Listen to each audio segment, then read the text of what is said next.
Now siphon 10% out. Give it a good old suck. Try not to get it in your mouth.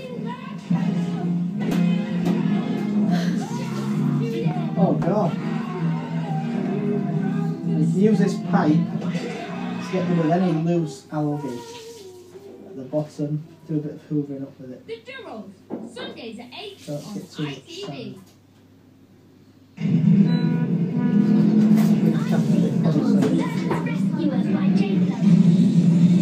We want to fill it, take about 10% out.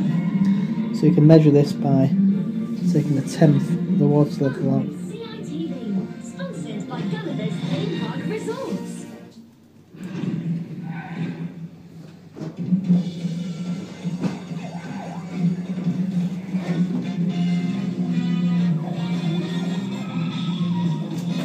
This tastes horrible.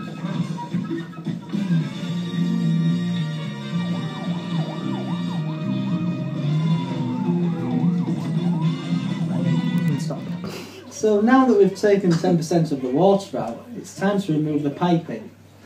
Here we've got a water out pipe and a water in pipe. We're going to remove just the bits that are inside the tank and leave the external piping resting on top of the tank just here. And the same with this. So now that we've removed our pipework, we have to put this in the sink and fill the sink up with our already siphoned out salt water.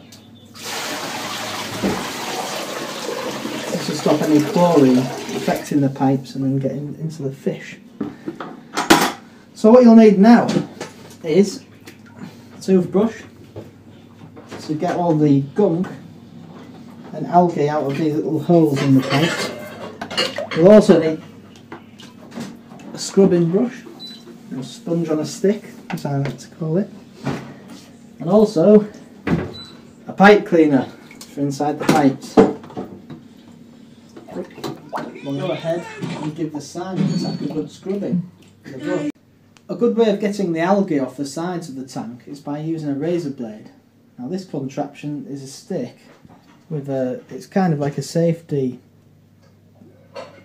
plastic bit on the side of it. And run this down the sides and this removes the algae. Or you can just use a bare one.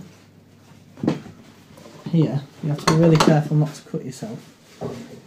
And then just run this on the sides. And get some off. A good way of maintaining the tank is by picking off all this greenery. As you can see here, it's quite overgrown.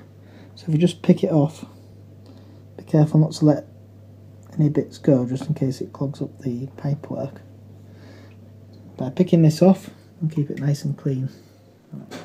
So when we've finished taking the 10% out and we've done all the cleaning in the tank, we're ready to put the water back in. Now what we need to do is put reverse osmosis and salt water in, but we need to measure the salt content first.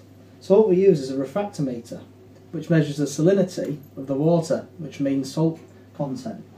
So get a little pipette.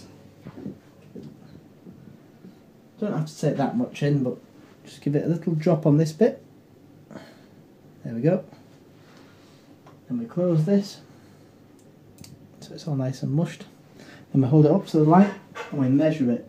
Now we usually have our tank at 1.023 and that is perfect.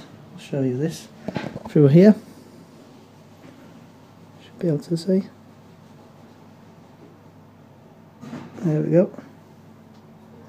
1.023. So we're going to start filling the tank up with salt water and then we're going to dilute this down with reverse osmosis water should the salt content be higher than we want it.